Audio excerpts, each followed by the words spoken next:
لوگوں کے دلوں کے اندر حضور مسرت ڈالتے.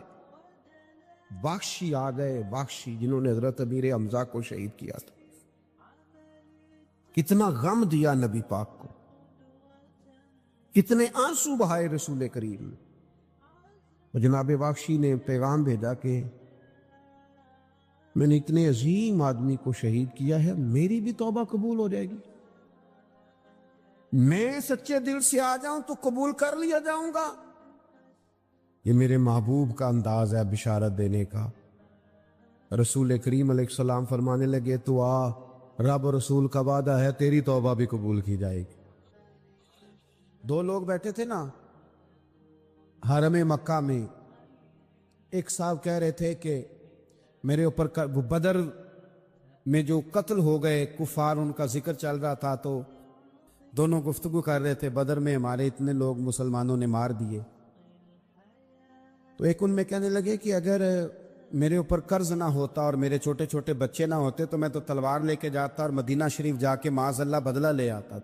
دوسرا کہنے لگا میں دیتا ہوں نا تیرے بچوں کا خرچہ بھی اور میں تیرا قرضہ بھی اتارتا ہوں، تو جا. اس نے کہا پکی بات ہے؟ کہا ہاں، قرضہ بھی میں اتار دوں گا، تیرے بچوں کا خرچ بھی اٹھاؤں گا، تو جا. اس نے خنجر تیار کیا، تلوار تیار کی، گھوڑے پہ بیٹھا، گلے میں وہ تلوار اس نے اپنے ڈالی اور مدینہ شریف آ گیا. اتفاق کی بات یہ کہ ملاقات حضرت عمر سے ہوئی. جناب عمر کہنے لگے مجھے تیری نیت ٹھیک نہیں لگتی. پکڑا کدھر آئے ہو؟ کہنے لگا میں تو بدر کے قیدیوں کے بارے میں بات کرنے ہیں. فرمایا تلوار لے کے؟ تلوار لے کے چل تجھے حضور کے پاس لے کے جاتا ہوں. نبی کریم کی بارگاہ میں لے گئے تو حضور فرمانے لگے کیسے آئے ہو؟ کیسے آنا ہوا؟ کہنے لگے جی میں تو بدر کے جو قیدی آپ کے پاس ہیں ان کی بات کرنے آیا تھا. تو حضور فرمانے لگے چل پھر باقی کی میں سناؤں. خیال آیا مسلمان نیک و بد پہچان جاتے ہیں، محمد آدمی کے دل کی باتیں جان جاتے ہیں صلی اللہ تعالی علیہ وسلم. فرمایا میں سناؤں؟ حضور کیا؟ فرمایا تم اور فلاں بن فلاں وہاں بیٹھے ہوئے تھے نا حرم مکہ میں فلاں پہاڑ کے ساتھ ٹیک لگا کے، اور تم نے یہ کہا تھا نا کہ قرضہ نہ ہوتا، بچے چھوٹے نہ ہوتے تو بدر کے مقتولین کا میں بدلہ لیتا. یہ سارا کچھ طے کر کے پھر آئے ہو تلوار لے کے، اور یہاں کہتے ہو میں قیدیوں کے بارے میں بات کرنے آیا تھا. اس کے تو پسینے چھوٹ گئے، وہ تو بے حال ہو گیا. اس نے کہا اس کا تو سوائے اس کے اور میرے کسی کو نہیں پتا، اور اگر آپ کو پتا چل گیا ہے تو پھر آپ اللہ کے سچے رسول ہیں. تو حضور اگر آپ کو پتا چل گیا ہے کہ میں قتل کرنے کے ارادے سے آیا ہوں، میں معاذ اللہ بدلہ لینے آیا ہوں، اللہ کرے آپ کو سمجھ آئے میری بات. یعنی ایک تو یہ ہے کہ بندہ وہ پکڑا گیا ہے، اور ایک یہ کہ کسی کو پتا چل گیا ہے کہ یہ اس کام آیا ہے. پھر لوگ جب معافی دیتے ہیں تو بڑی کہانیاں سنا کے دیتے ہیں، ایسے نہیں دیتے. حضور اب آپ کو پتا چل گیا ہے تو کیا کریں گے؟ تو حضور فرمانے لگے تو بتانا تیرے ساتھ کیا کریں. اس نے کہا کہ میں نے سنا ہے آپ معاف بڑا کر دیتے ہیں. یعنی یہ گھر سے کو پیار کرنے نہیں آیا، پھولوں کا گلدستہ لے کے نہیں آیا، تلوار لے کے آیا، لیکن یہ میرے محبوب کا حوصلہ ہے. اور آیا بھی این مسلمانوں کے بیچ ہے، جو چاہیں اس کے ساتھ کر سکتے ہیں. اس نے کہا معاف کر دیں، تو حضور نے فرمایا جا میں نے معاف کیا. حضور نے معاف کیا. وہ کہتا حضور معاف کر رہے تھے اور رب میرے دل میں ایمان کو تازگی عطا فرما رہا تھا. حضور نے معاف کیا اور میں نے کلمہ پڑھنا شروع کر دیا. معافی دیں، جب کوئی معافی کا مطالبہ کرے تو اسے معافی. سب سے مشکل کام ہوتا ہے لمبی لسٹ والے دشمن کو معاف کرنا. لسٹ جس کی لمبی ہو نا غلطیوں کی، ایک آدھ غلطی تو معافی ہو جاتی ہے. کچھ لوگوں کی لسٹ بھی بڑے کچھ عادی مجرم بھی ہوتے ہیں، لسٹ لمبی ہوتی ہے، ان کو معافی دینا بھی تھوڑا سا مشکل ہوتا ہے. لیکن کمال بھی یہ ہے کہ جس کی لسٹ لمبی ہو اسے یک جنبش قلم بندہ معاف کر دے. کو چھٹی ہو گئی، جا تجھے معاف کیا. اور یہ ہمیں کیوں کرنا چاہیے کہ میرا رب بھی ایسے کرتا ہے، میرا رب بھی ایسے وہ گنواتا تو نہیں نا. یہ بھی کیا، یہ بھی کیا، یہ بھی کیا۔ حضور فرماتے ہیں، ذرا سننا حدیث، حضور فرماتے ہیں کچھ لوگوں پہ اللہ کرم کی چادر ڈال کے نا قیامت والے دن، یہاں بھی اس نے پردہ رکھا تھا تو وہاں بھی کرم کی چادر ان پہ ڈلے گی، تو اللہ فرمائے گا یہ گناہ کیے تو چھوٹے چھوٹے گناہ اس کے گنوائے جائیں گے، اب وہ ڈرے گا، چونکہ پتہ تے سارا ہے نا سردار نو کیتیاں دا، اب وہ ڈرے گا، چھوٹے چھوٹے گناہ اس کے گنو، تو اس کا خیال ہے بڑے بڑے بھی نہ سامنے آ جائے، چھوٹی چھوٹی غلطیاں اس کی گنوائی جا رہی ہیں، جو ڈر رہا ہے، کانپ رہا ہے۔ قربان جائیں نبی پاک کے لفظوں، کچھ گلاں اجیاں نے قرآن پاک اجیاں نے، یہ نا میری دادی کہا کرتی تھی، میری اماں کہا کرتی تھی، اے کچھ کام اجائے نے، کچھ گلاں اجیاں نے کہ تے دل کردہ ہے صفحہ بند ہو جانا ہے تے معافی ہو جانی، یعنی ختم ہے یہ بات، اس سے آگے کسی نے سوال پوچھنا ہی نہیں۔ چھوٹے چھوٹے گناہوں کا اللہ تذکرہ فرمائے، یہ کیا یہ کیا یہ کیا، یا اللہ ہو گیا، اب بندہ ڈر رہا ہے کہ بڑے بڑے بھی سامنے آ جائیں گے، لیکن چھوٹے گناہوں پہ ہی فل سٹاپ لگا کے نا، تو رب فرمائے گا یہ جو تیرے گناہ ہیں نا، اس کے بدلے تجھے نیکیاں دی جا رہی ہیں، تو نے سچی توبہ کی تھی تو ان گناہوں کو بدل کے نیکیاں بنایا جا رہی ہیں۔ پہلے ڈر رہا تھا، حضور فرماتے ہیں، اب فٹافٹ بول پڑا، کہنے لگا یا اللہ میں نے تو بڑے بڑے بھی کیے ہیں، یعنی اگر چھوٹوں کی نیکیاں بن گئی ہے تو وہ پاپ کدھر ہیں بڑے بڑے، وہ میرے کدھر ہیں؟ کریم یہ بات کر رہے ہیں اور صحابہ رو رہے ہیں، میں نے تو بڑے بڑے بھی کیے ہیں، بڑے بڑے کدھر ہیں؟ اللہ تعالیٰ بندوں کو معاف فرماتا ہے، رب اپنے بندوں کو وہ معاف کرتا ہے۔ اگر اللہ معاف نہ کرے تو جتنے جرم ہمارے رب کو ہمارا پتہ ہے، بتاؤ سویرے روٹی ملے، سانس ملے، شعور قائم رہے، جب مالک اتنا معاف کرتا ہے تو ہم اس کے بندوں کو کیوں نہیں معاف کرتے؟ کر دے معاف۔ پکے لوگ کھڑے تھے، پکے دشمن کھڑے تھے فتح مکہ کے دن حضور کے سامنے،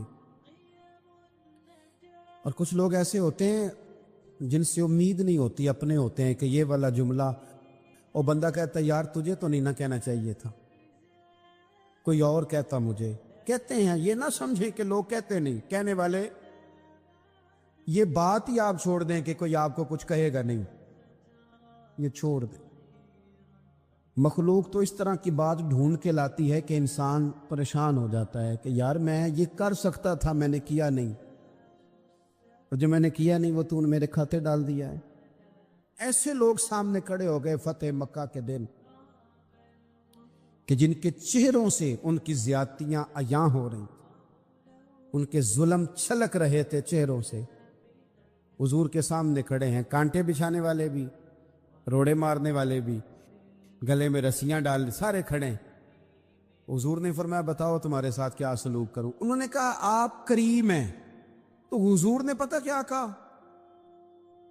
قرآن پاک میں ایک سورہ یوسف ہے، کچھ لوگوں کو لفظ قصہ بھی بڑا برا لگتا ہے، تو اللہ فرماتے ہیں نحن نقص علیک احسن القصص، محبوب ہم آپ کو ایک سونا قصہ سنانے لگے ہیں۔ اس کو اللہ نے قصہ کہا، سونا قصہ، سورہ یوسف کو۔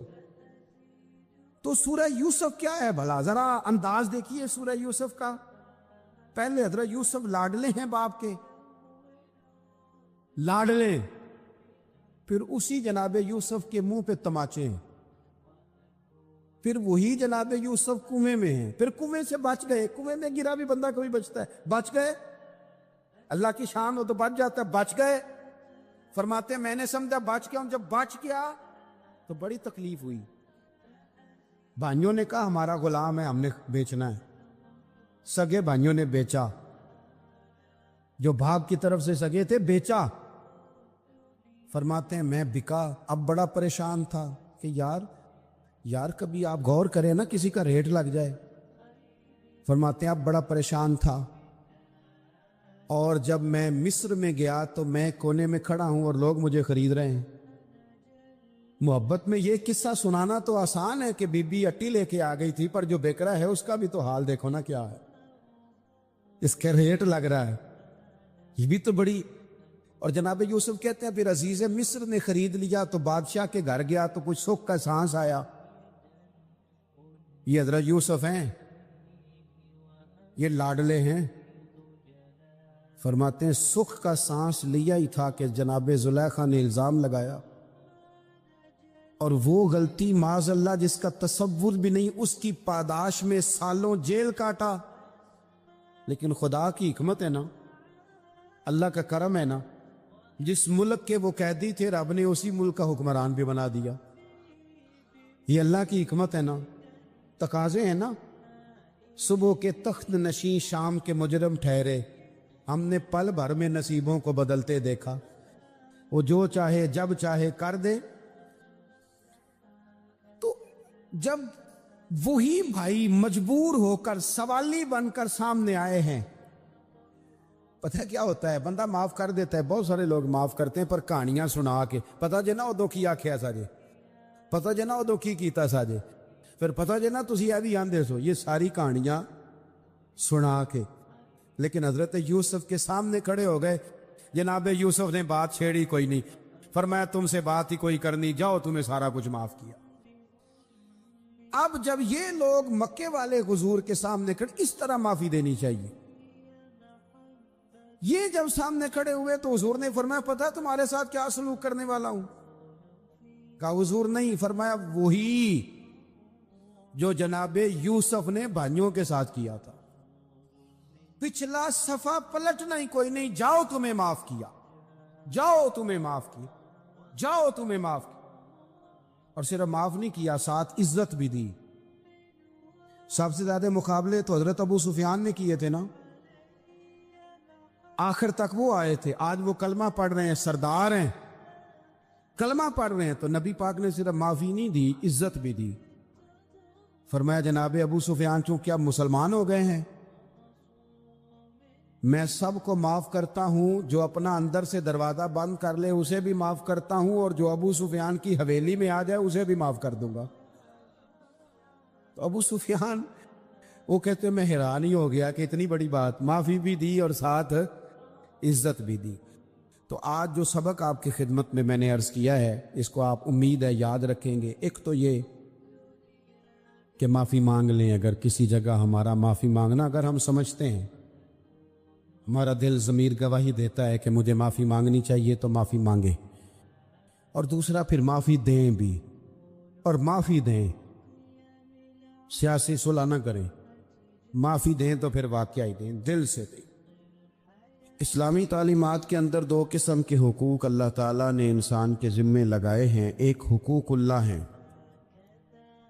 اور ایک حقوق العباد ہیں. حقوق اللہ بھی بڑی ضروری ہیں. بعض لوگ حقوق العباد کی بات کرتے کرتے حقوق اللہ کا معاملہ انتہائی سادہ کر دیتے ہیں. وہ بھی بڑے ضروری ہیں. یعنی کیوں بندہ فارغ بیٹھا ہے اور بیٹھے بیٹھے اس نے بلا وجہ کیوں نماز چھوڑ دی؟ اسے کوئی مصروفیت نہیں تھی, کیوں اس نے نماز کا ترک کیا؟ ڈھیر سارے جوانوں کو میں دیکھتا ہوں کوئی خاص کام نہیں ہے, لیکن اس کے باوجود وہ جماعت کے ساتھ نماز ادا نہیں کرتے. تو عرض کرنے کا مقصد یہ ہے کہ کیوں نہیں جماعت کے ساتھ نماز پڑھی جا رہی؟ قرآن مجید نے کہا کہ وَرْكَعُوا مَعَ الرَّاكِعِينَ, رکوع کرنے والوں کے ساتھ کرو. بلا وجہ لوگ زکوٰۃ کے معاملے میں حیل و حجت سے کیوں کام لیتے ہیں؟ جب زکوٰۃ ضروری ہے تو اسے ادا کرنا چاہیے. اسی طرح بہت سارے لوگ ہیں جو مالی وسعت کے باوجود حج کے لیے حاضری نہیں دیتے, تو انہیں جانا چاہیے. حقوق اللہ کا جو معاملہ ہے اس میں بھی کوئی کمزوری دکھانے کی, مثلا میں کہتا ہوں کہ مجبوری کیا تھی؟ سحری کے لیے رمضان شریف میں جن لوگوں کو اٹھنا ہوتا ہے وہ اٹھتے ہیں کہ نہیں اٹھتے؟ تو اسی طرح روٹین میں بھی اگر ہم نماز کی طرف توجہ کریں, ایک بڑا طبقہ ہے جو نماز کی طرف توجہ نہیں کرتا. حقوق اللہ کا معاملہ میں دیکھتا ہوں کہ ہم ٹائم نکال کے دوستوں کے پاس جاتے ہیں, وقت نکال کے اپنے ماں باپ کو, اپنے احباب کو, رشتہ داروں کو ٹائم دیتے ہیں. کیوں ٹائم نہیں نکلتا نفل پڑھنے کے لیے؟ ہمیں اپنی ضرورت کی چیزیں سیکھنی پڑتی ہیں, تو کیوں ٹائم نہیں ہمارے پاس تلاوت کلام پاک کے لیے؟ اللہ تبارک و تعالیٰ کی بارگاہ کی حاضری کا ذوق بنائیں۔ دوسرا معاملہ ہوتا ہے حقوق العباد کا۔ یہ شریعت اسلامیہ میں انتہائی نازک مسئلہ ہے۔ انسان معاشرتی طور پر بہت سارے لوگوں سے وقت گزارتا ہے، اٹھتا بیٹھتا ہے۔ کچھ لوگ ایسے ہوتے ہیں جن کے حقوق اس کے ذمہ زیادہ ہوتے ہیں، کچھ کے کم ہوتے ہیں۔ جیسے ماں باپ کے حقوق زیادہ ہیں نسبتاً، چچا کے ماموں کے حقوق اس سے کم ہیں نسبتاً، اساتذہ کے مشائخ کے حقوق اس درجے کے نہیں جس درجے کے ماں باپ کے حقوق ہیں۔ ہمارے ہاں بہن بھائیوں کے حقوق نسبتاً زیادہ ہوتے ہیں، دوست احباب کے حقوق اس سے کم ہوتے ہیں، لیکن بہرحال ایک دوسرے کا حق ہمارے ذمے آتا ہے۔ اچھا، پھر اللہ تعالیٰ نے اپنے فضل سے ایک تقسیم بنائی ہے کہ کسی کو فیکٹری کا مالک بنا دیا ہے، کسی کو مزدور بنا دیا، کسی کو ادارے کا پرنسپل بنا دیا ہے، کسی کو استاد بنا دیا ہے، کسی کو اللہ تبارک و تعالیٰ نے کسی مقام پہ مینیجر بنایا ہے اور کسی کو اسی ادارے میں چوکیدار بنایا۔ یہ تقسیم ہو گئی۔ اب اس میں نزاکت پیدا ہو جاتی ہے کہ جو مالک ہے اس نے زیادہ خیال رکھنا ہے مزدور کا، اپنے ورکر کا، اپنے ملازم کا، چوکیدار کا، اس نے زیادہ خیال رکھنا ہے۔ ہوتا یہ ہے کہ ہم جتنے زیادہ بڑے ہوتے جاتے ہیں اتنے زیادہ آرام پسند ہوتے جاتے ہیں۔ ہمارا یہ خیال ہوتا ہے کہ حق تو صرف ملازم کا ہے کہ وہ ہمارا خیال رکھے، حق تو صرف مرید کا ہے وہ پیر صاحب کے لیے ہر طرح کا ادب بجا لائے، حق تو صرف شاگرد کا ہے۔ حالانکہ جو آدمی جتنا بڑا جاتا ہے اس کی نظر اتنی زیادہ وسیع ہونی چاہیے اور اس کو زیادہ نزاکت کے ساتھ چیزوں کو سمجھنا چاہیے۔ اگر آپ کا دعویٰ ہے کہ مجھے اللہ نے بڑائی دی ہے اور میں کچھ لوگوں پر اللہ نے مجھے حاکم بنایا ہے، تو پھر زیادہ انسان کے دل میں، ذہن میں وسعت ہونی چاہیے اور زیادہ باریکی۔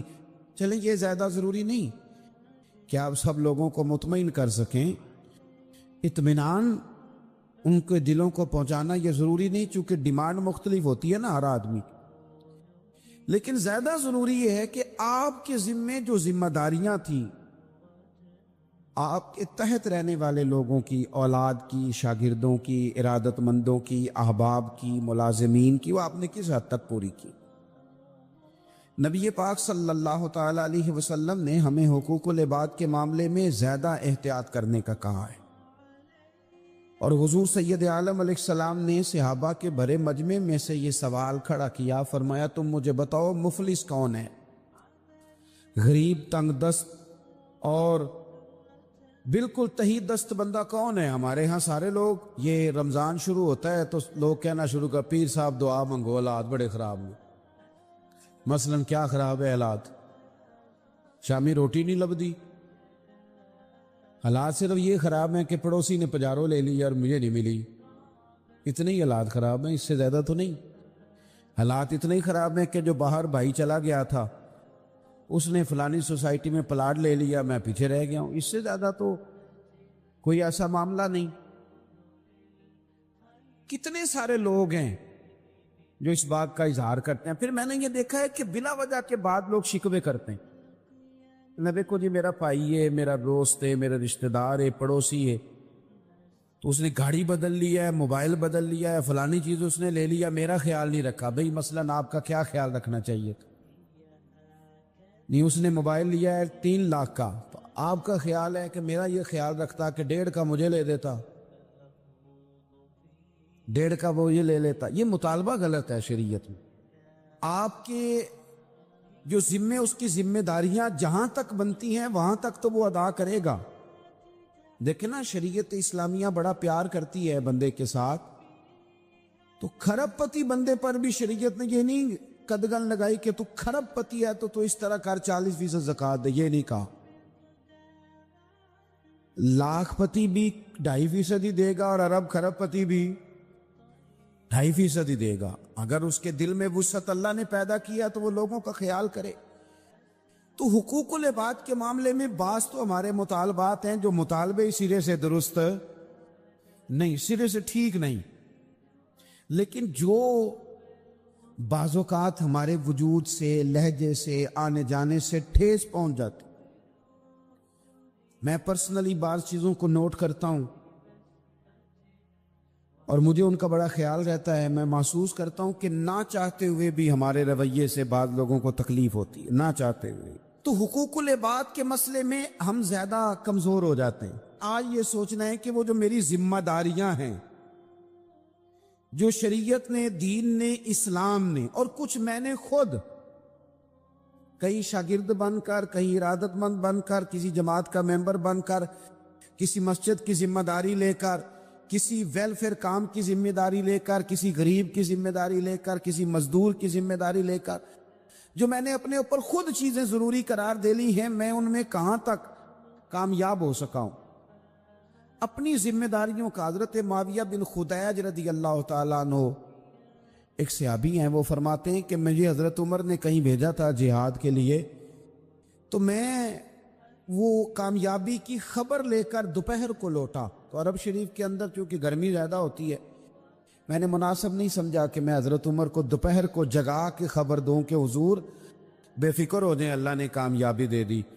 میں نے شام ہونے کا انتظار کیا. یہ ان کے اچھے اخلاق کی علامت، اعلیٰ ظرفی کی بات بتا رہے ہیں. کہتے میں نے شام ہونے کا انتظار کیا، مغرب کے وقت یا عصر کے وقت میری ملاقات ہوئی تو میں نے حضرت عمر سے کہا کہ حضور الحمدللہ اللہ نے کامیابی دے دی، جس مہم پہ آپ نے بھیجا تھا وہ اللہ کے فضل سے اس مہم سے کامیابی ہو گئی. تو حضرت عمر فرمانے لگے دیر سے کیوں آئے؟ مجھے تو امید تھی کہ تم سرے دوپہر آ جاؤ گے. میں نے کہا حضور میں دوپہر کو ہی گیا تھا، دوپہر کو ہی گیا تھا، پر سوچا کہ آپ آرام میں ہوں گے. کیا جواب ہے، اور کیا اس جواب کے اندر بہت سارے لوگوں کی ترجمانی ہے.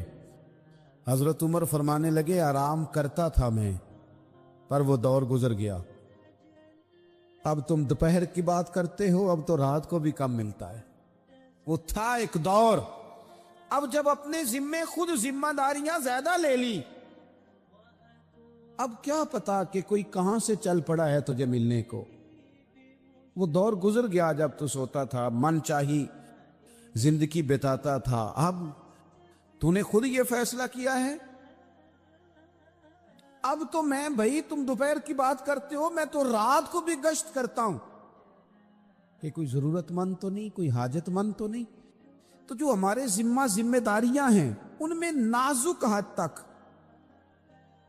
امام بہقی روایت لائے ہیں. ایک صحابی تھے جو حضور کو ہنسایا کرتے تھے، حضور کو ہنساتے تھے، نبی پاک کو بڑے پیارے تھے. اس طرح کے بھی کچھ بندے ہونے چاہیے، اس طرح کے بھی کچھ بندے. صحابہ کرام علیہم رضوان فرماتے ہیں جب حضور غم امت میں پریشان ہوتے تھے تو ہم منتظر ہوتے تھے کہ کبھی وہ ہنسانے والا آج آ جائے نا، دو چار باتیں ایسی کر جائے نا ہنسانے والی، تو معاملہ ٹھیک ہو جائے. کچھ لوگ ایسے ہوتے ہیں جن کو دیکھ کے ہی چہرے پر تازگی آ جاتی، مثل تعویذ ہوتے ہیں نا کچھ لوگ، وہ جب بھی ملتے ہیں شفا ہوتی ہے. تو یہ حضور کے پاس بیٹھے ہوئے تھے اور ہنسانے والی گفتگو کر رہے تھے. تو نبی پاک بھی ان سے باتیں کرنے لگے. تو بات کرتے کرتے نا حضور نے انگلی ان کی طرف بڑھائی تو ان کے وجود کو انگلی لگ گئی. ایک تو وہ روایت ہے نا کہ صفے سیدھی کراتے وقت حضور تیر کے ساتھ صفے سیدھی کرا رہے تھے تو ایک صحابی کے پیٹ میں لگ گیا، انگلی لگ گئی. عجیب دیوانے ہیں. کہنے لگے آپ نے مجھے تکلیف دی ہے، معاذ اللہ، انگلی چبھو دی، میں نے تو بدلہ لینا ہے. ہمارے ہاں مسئلہ یہ بن گیا ہے کہ کوئی بڑا آدمی بھی اپنے آپ کو قانون کے حوالے نہیں کرتا. ملک سے لے کر امت مسلمہ کے کل مسائل تک ہمارے ملک کے اندر ہر بندہ، اس کا مزاج ہوتا ہے کہ وہ اپنے آپ کو قانون سے پہلا تر سمجھتا ہے. لائن میں لگنا لوگ پسند نہیں کرتے. یہ ایک بہت بڑا مسئلہ ہے. حضور صلی اللہ علیہ وسلم کی انگلی لگ گئی تو کہنے لگے آپ نے تو مجھے تکلیف دی ہے، میں تو بدلہ لوں گا. تو حضور نے فرمایا لے لے بدلہ.